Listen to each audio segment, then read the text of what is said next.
ang masarap na pomelo kung paano natin ito bubuksan at hihiwain. Kasi mahirap magbukas ang pomelo. At kung paano ito natin hihiwain ang pomelo.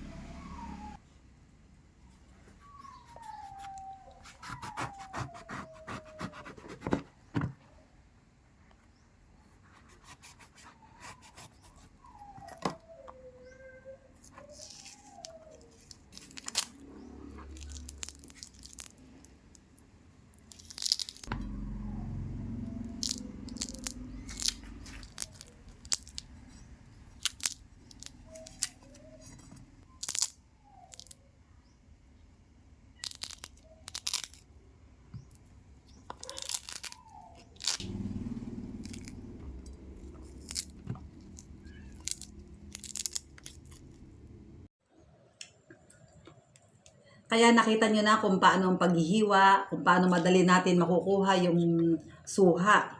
Nakita nyo na ang tips at madali talagang mabuksan yun at madali nang kainin. Kaya si Natural Wellness ay panangkain niya.